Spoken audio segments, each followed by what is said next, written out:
Good morning mga kabos. Yan, welcome po muli dito sa ating YouTube channel. For today's video guys ay ibahagi ko po sa inyo kung paano gumawa ng isang standing bunny.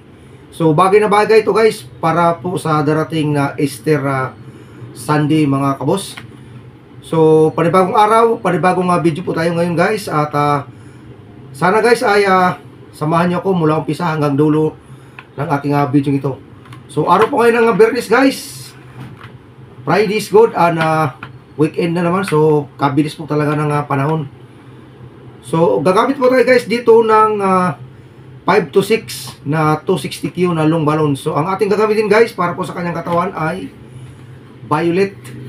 So magsimula po tayo guys dito sa kanyang paa. So paano gawin? Let's start. So una guys, 2 finger bubbles para po sa kanyang paa.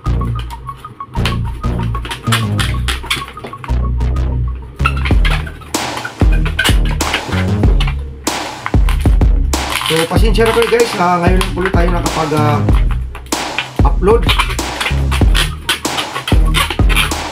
dito sa ating mga tutorial video about sa balloons.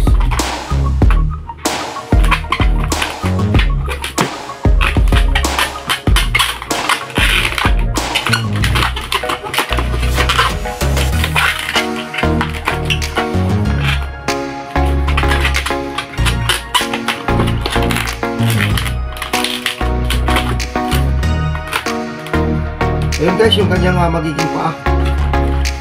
Press lang natin para malambot.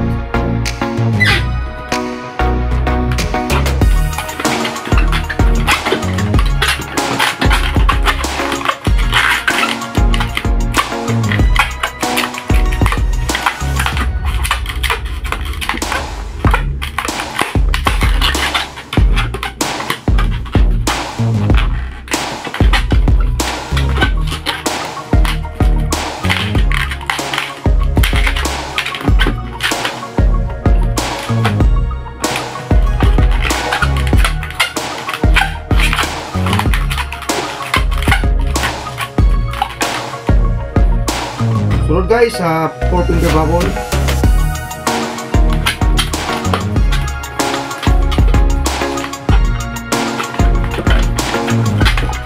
Isang pin twist ulit.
So yan po guys yung kanyang kalahating katawan.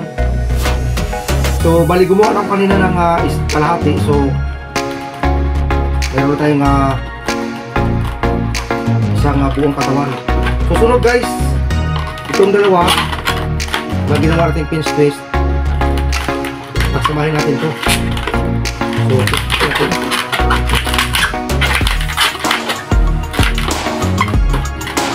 ito rin guys, yung dalawa sa taas. Ganun din natin lagay.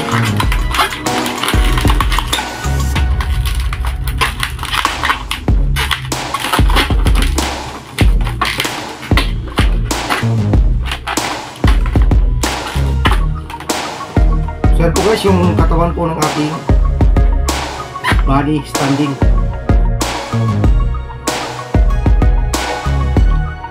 Para po sa kanyang head part guys, yung ating sunod na gagawin. Magamit tayo dito guys ng white at light blue.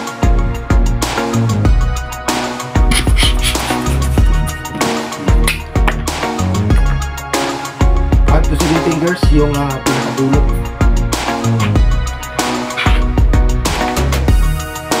So, ulit lang natin ito guys.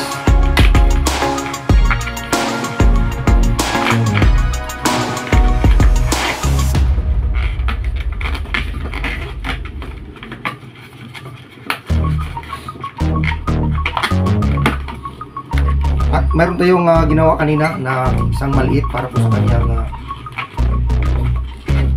ilong. So, patikan natin to.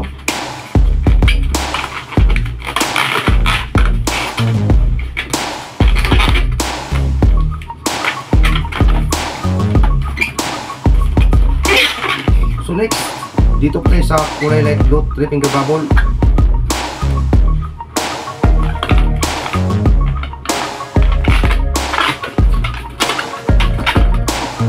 Bubble.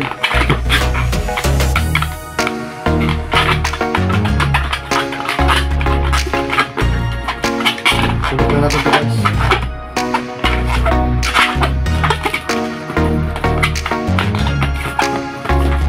Tapos ito guys, isang maliit.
Ito naman guys,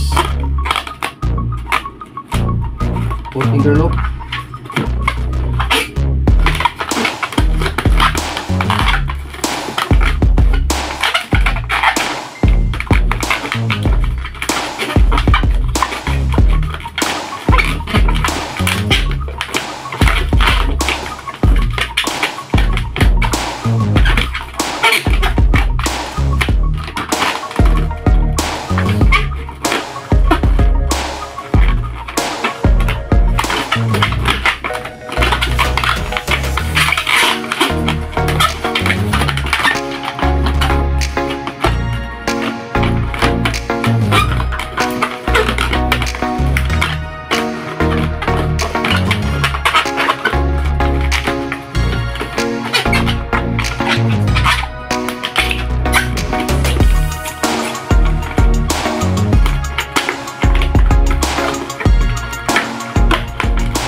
Kaya po siya guys, yung kanyang magiging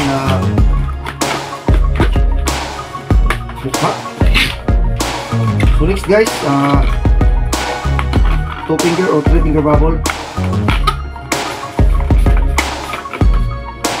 Sunod guys, i-kabit na natin dito.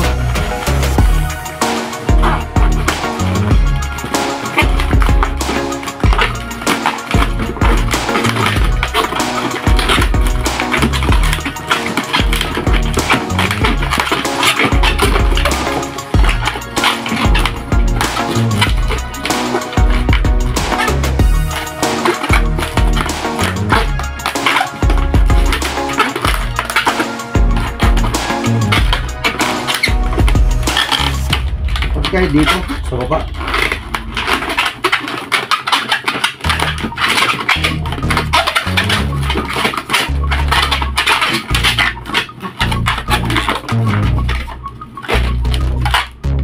guys dito, purong debabol sa pinakabuntot.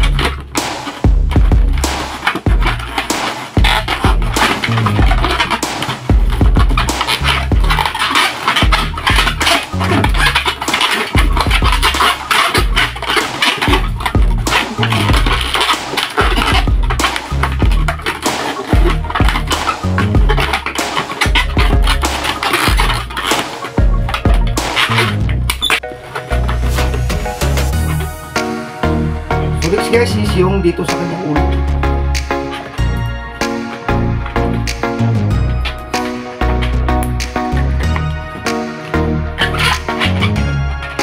Pulikan natin dito.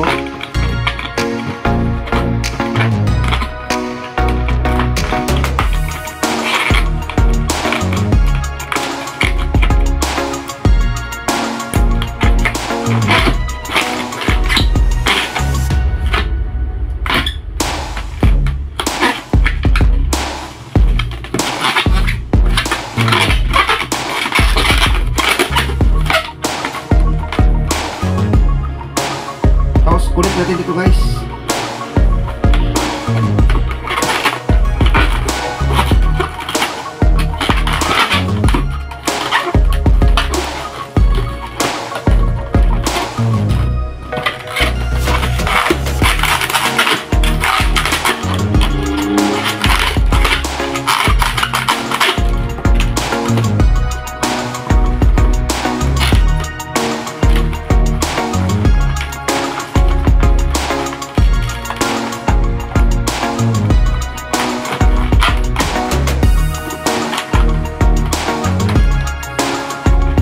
Kaya po siya guys ang ating standing na bunny rabbit. Yun po yung kanyang likuran.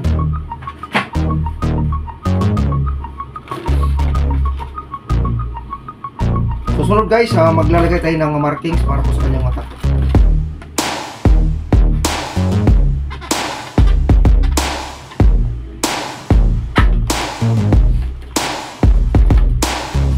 So yan po guys ang ating isang bunny rabbit. So yun lamang guys at salamat po ng marami sa inyong pagsama mula umpisa hanggang dulo ng aking video ito. Sana guys ay nagustuhan niyo po ang aking paraan ng paggawa. So gumawa pa rin po ko guys ng isang pastel color ang ating unang ginawa.